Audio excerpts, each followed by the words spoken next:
Greetings, Virgo people. Welcome to your July forecast. I am Nadia, the astrologer for people who don't believe in astrology but who like listening to their monthly horoscopes. Welcome to my jungle. I apologize for being late with the horoscopes. I was sick. That's why I couldn't record them before. And I apologize for being a bit slow in the head today. I am based in Germany and we are experiencing a heat wave. So I am melting while recording this. And my brain is melting as well, but I will do my best. And we'll start with Venus that starts this month in the Taurus sign, a sign that is friendly to you. It also belongs to the Earth element. This is the sign where the planet Uranus, the planet that is all about individuation and disruption and originality and freedom and iconoclasm, has been active for the past 7 years. In your horoscope, Taurus rules everything international, everything cultural and cross-cultural, but also higher learning, media and publishing. And for the past 7 years, Uranus demanded that you do something original there. If you are teaching or producing some or publishing some content, or you're responsible for a media outlet, then you were supposed to make sure that the voice you use and that the topics you are dealing with are original. Not like what everyone else is doing, not like what people before you have been doing. That was a tall order, and in the first days of July, when Venus will be catching up with Uranus in Taurus at the very end of Taurus, you will get a chance to be rewarded for this. So if you want to make a presentation of the results of your work, or if you want to explain what you have understood, what you have learned, your views on life or the topic that you are specializing in, the views on this topic or life it's in general that have changed within the past 7 years. This is what I'm talking about. Do not record videos during a heat wave. So if you present this to whatever, to your audience, to the internet, to your bosses, in the first 3 or 4 days of July, the probability that you will be appreciated is very high. Whew. After that, on the 4th of July, Venus will move on and will enter Gemini. For you, Gemini rules the area of career, business, official status, your position in the society, and anything that you do in your official role, but also the official status that you have documents to prove. And for the next 7 years, Uranus will be working with you here, and you will have to earn or win the right to be a real original in your work, in your business, in your status. You will maybe make some changes that will maybe shock some people, that will maybe irritate some people, that will maybe make some of your more conservative friends and relatives worried about you. On the 4th of July, Venus will move into Gemini. Venus will be spending almost all of July in this area of your chart. This is the best month to embody Venus in your official role. So when you are doing something in your official role as a professional, as a business owner, as an official representative of whatever, look good, but also be diplomatic. Try to build bridges. Try to find people who you like and also build a rapport with them. You may try to charm and seduce people into doing what you need them to be doing. With charm, with prestige as well. It's best if you act as the ambassador of peace and ease, if you're able to smooth out the rough edges in your official role again. Work on your LinkedIn profile. Take some professional pictures that you would put there. And then on the 7th Uranus will follow Venus and will also enter Gemini and will, for the next 7 years, be demanding that you individuate in this official area of your life and become unconventional, a true original. Make a name for yourself that would differentiate you from other people who do something similar. Or maybe think of doing something for which there is no similar. And if you're doing everything correctly, if you're doing what Uranus wants of you, then some people will be shocked, some people will be irritated, and maybe some more conservative friends and relatives that you have will be worrying for you. You don't have to do all of that in July. This is just the beginning of this 7-year-long transit. But if you are being charming and diplomatic, and if you build connections with other people, you may get to the point where this idea about what's possible is just available to you. And it will only start getting more and more attractive with every year.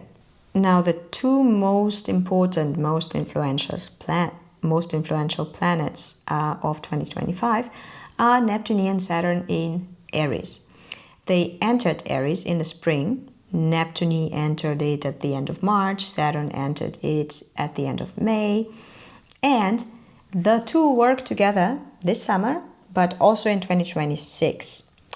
And they demand a lot of people. And in your life, they demand a lot of you in the area of deep intimacy, your own psychological depths and how you work with what is pushed down into those depths, and complicated financial schemes, using the resources of other people, organizations, entities, state. You may go back to the June forecast, to the May forecast, to the March forecast, where I talked about what those planets want from you specifically. But what's going to happen to those planets in July is that they both turn retrograde.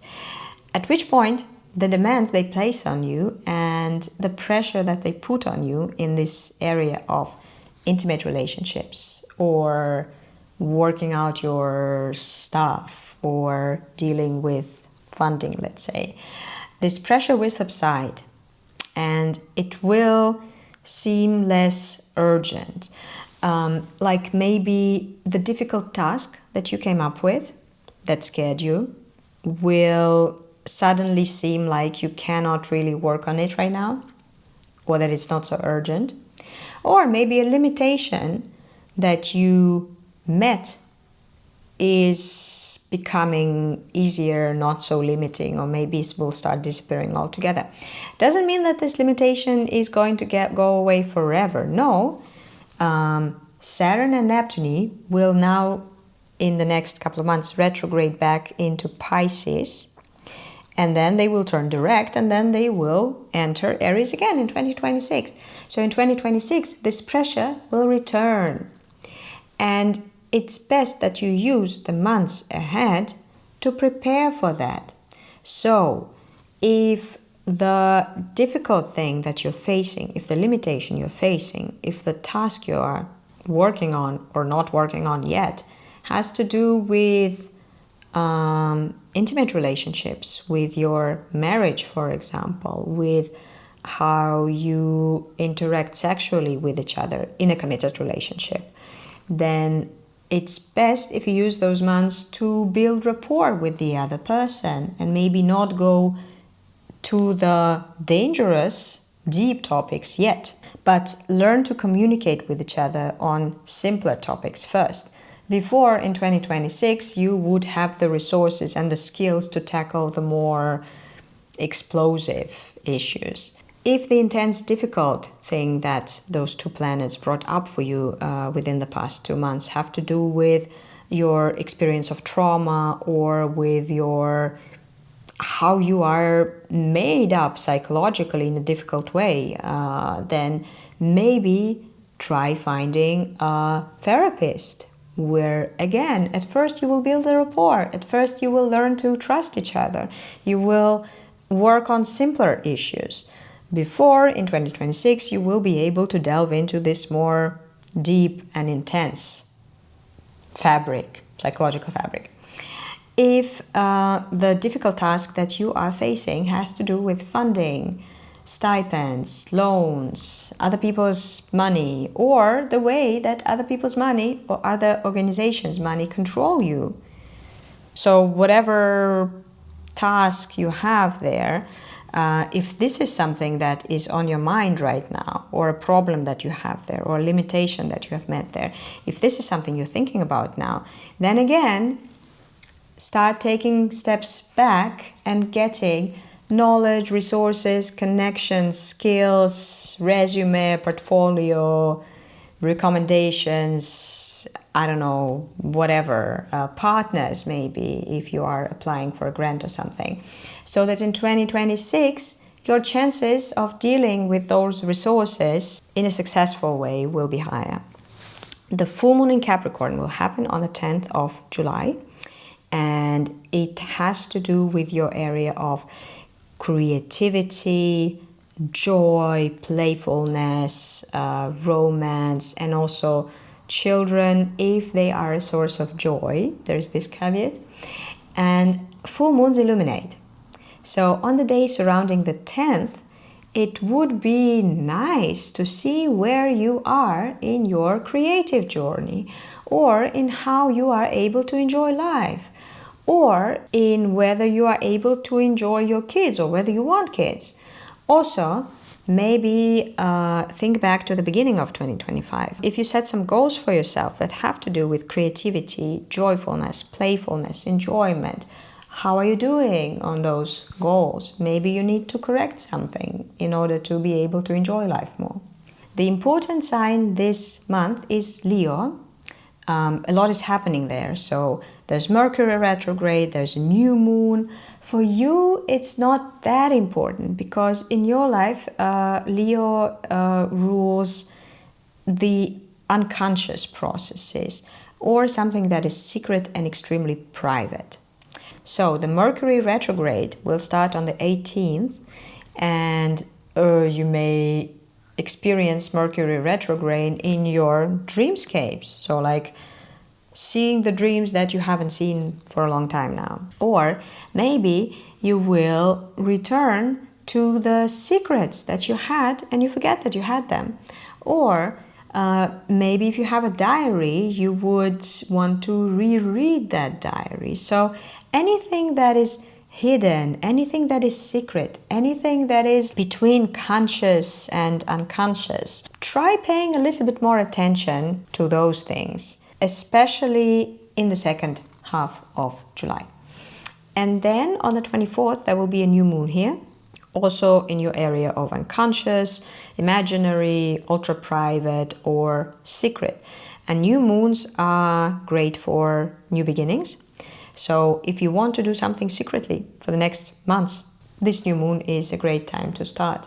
Or if you are planning to have more escapism in your life, like maybe relax more, read more, watch more TV shows, play more computer games, the days after the new moon will be a nice place to start.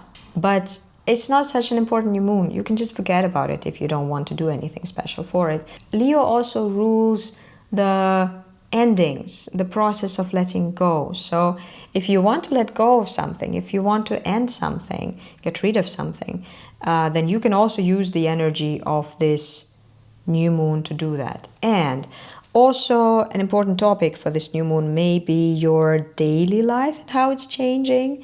Maybe you want to get rid of some of the habits. Maybe you want to change what you do on a daily basis. Or maybe your work situation is changing and you need to consider that. So the trigger may actually be the changes, the transformation in your day-to-day life, professional life, the way you take care of your health, your schedule, whatever. If something is changing there, then your dreams may change. Then what's happening in your unconscious may change. And the best you can do in the second half of July to help this process is to sleep more, relax more, and daydream more. And maybe also invest more in creative endeavors, but something that is not like more pleasurable than meaningful. Finally, after spending most of the month in Gemini, in your area of career and all things official, on the 31st, Venus will move on and enter Cancer. I will be talking about it more in August, obviously, but as a teaser, I will say that Venus working together with Jupiter, that's already in Cancer, will be fantastic for networking, but also for forming a really positive idea about what future may be like for you, about basically creating a dream that will motivate you. With that, I wish you to have a nice July, to sleep more and daydream more and maybe have some private secret joys, and see you in the next videos.